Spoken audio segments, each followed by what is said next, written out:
जो दिल्ली दंगों की जांच हो रही है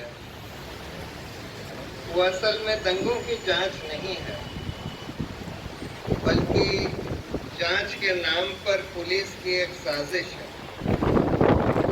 अगर आप देखें कि किस तरह से ये जांच चल रही है तो आपको लगेगा कि जैसे हम अंधेर नगरी चौपट राजा में ऐसे राष्ट्र में जी रहे हैं जहां बिल्कुल अंधेर नगरी हो और जिसका राजा बिल्कुल चौपट हो। कि जिन लोगों ने बिल्कुल पीसफुल प्रोटेस्ट किया वो सब देख रहे थे, एकदम एग्जेम्पलरी प्रोटेस्ट थे ये सीएए के खिलाफ, जिसमें महिला आगे आई और जिसमें संविधान सिखाया जा रहा था। छोटे छोटे बच्चों को, बड़े बच्चों को संविधान पढ़ाया जा रहा था कि हमारा भारत का संविधान कहता क्या है, कैसा लोकतंत्र हमने बनाया है, कैसी हमारी मिलीजुली विरासत है।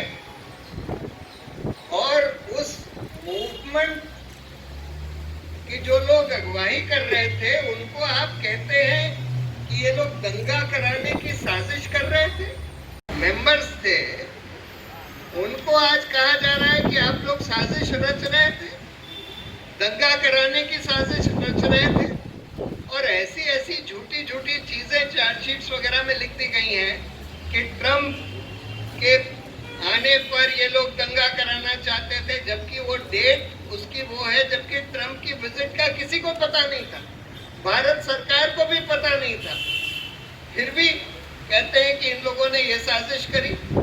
आप डिस्क्लोजर स्टेटमेंट्स चार्जशीट्स वगैरह में लोगों के साइन कर रहे हैं, जबकि ये देवांगना वगैरह ने बोला कि हम ये साइन नहीं करते, हम इसको कबूल नहीं कर रहे हैं, ये जो डिस्क्लोजर स्टेटमेंट हमारा कहा जा रहा है, फिर भी उनको साइन किया जा रहा है।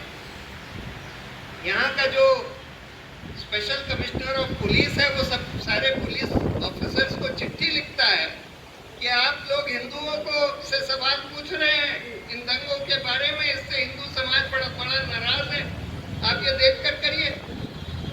हाईकोर्ट जज ने भी उस पर बहुत बड़ा सवाल उठाया कि ऐसे पहले कभी हुआ है कि इस तरह से कोई सीनियर पुलिस ऑफिसर इस तरह से इंस्ट्रक्शंस दे सारे अपने ऑफिसर्स को जो उसकी जांच कर रहे हैं कि भाई हिंदुओं से सवाल मत पूछिए।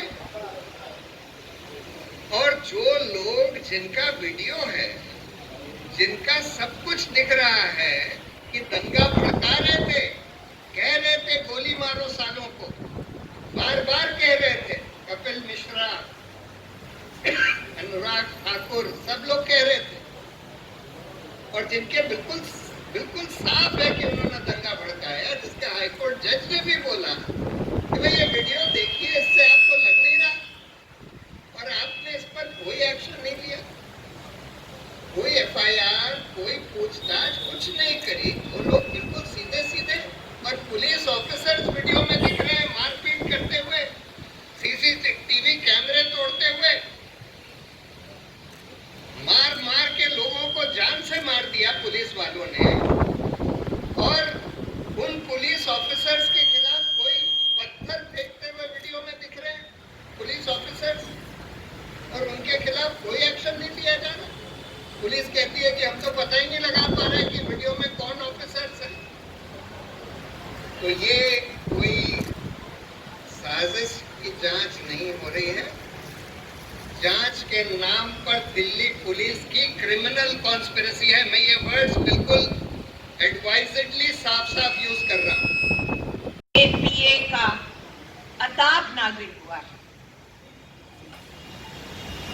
जो सारा हिस्सा है उसको पलटने के लिए ये इतनी बड़ी साजिश रची गई है कि जामिया में रहने वाली मैं, मेरे जेनरेशंस जामिया में रहते आए हैं, और मैंने ये देखा है कि सारी साजिश को एक तरह से वो नौजवान जो पहली बार हिंदुस्तान में इतना बड़ा एक नौजवानों का इतनी बड़ी मूवमेंट शुरू हुई और हमें लगा कि हाँ हालात पलटने वाले हैं, उसको एक बिल्कुल पलट के और झूठ पे झूठ के पलंदे खोल खोल के उनकी जिंदगी से खेल खेल के और एक नया नैरेटिव जारी हुआ है जिसका नाम है Delhi 2020.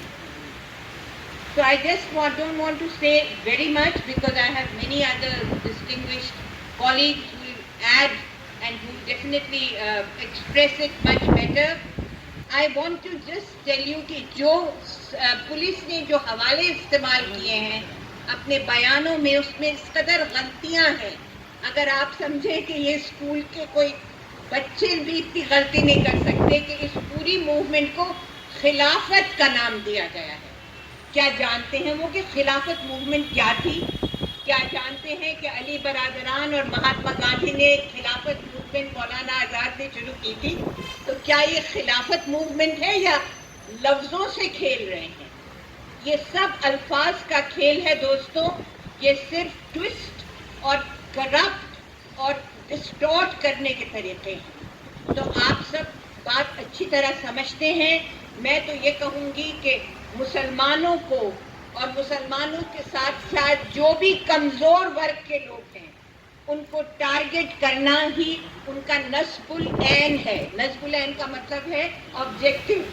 You should remember this is the new word I am adding to your vocabulary. उनका नस्बुल ऐन है, उनका ऑब्जेक्टिव है कि ये मुल्क जो है ये इसमें जो सारी मिली जुली तहजीब है, कॉम्पोजिट कल्चर है, इसका खात्मा हो जाए. अब आप पे डिपेंड करता है कि आप इस पूरी परिक्रिया को कैसे प्रोजेक्ट करते हैं. आप क्या मुल्क चाहते हैं? थियोक्रेटिक स्टेट की तरफ हम बड़ी तेजी से बिल्कुल पागलों की तरह ये मुल्क दौड़ रहा है. Is that what we want? I think this is the moot question. और हमारा heart is with our young people कि जिन्होंने खड़े होके अपना नारा बुलंद किया, अपना सर उठाया. शाहीन बाग की वो औरतें जिनको बहुत ही हिकारत से दादी नानी कहा जाता है. ये दादी नानी कोई हकीर लफ्ज़ है कि दादी नानी के भेष में बुर्कों के अंदर वो तलवारें और औजार और हथियार छुपाए हुए थी. आप समझ सकते हैं कि इस बात में सिवाय एक झूठ के और उसमें लोगों को वरगलाने का, लोगों को अब वो वरगला रहे हैं. उनके कपिल मिश्रा, अनुराग ठाकुर और उनके प्रवेश वर्मा, इनको तो आप देखिए और उनको भी देखिए कि जो पिस्तौल लेके मेरे घर के पास आ गए उन बच्चों को थ्रेटन करने के लिए. और एक लड़के को एक बच्ची ने बचाया, वो भी उसका गुनाह था जब एक आदमी शूट करने के लिए वहां पहुंच गया और दूसरा आदमी शाहीन बाग में शूट करने के लिए पहुंच गया. तो इन हालात में आप सोचिए, आप अपनी बात को अपने दिल में झांक के सोचिए. जैसे हर्षमंदर ने कहा कि अपने दिल में झांकिए और वहीं से आपको इसका सही मतलब और इसका सही मफहूम आप लोग समझ जाएंगे. शुक्रिया. आप लोगों ने हमारी यूनिवर्सिटीज़ के और एजुकेशन के स्ट्रगल्स में हमारा लगातार साथ दिया है. हम चाहते हैं कि आप देश के संविधान को बचाने के लिए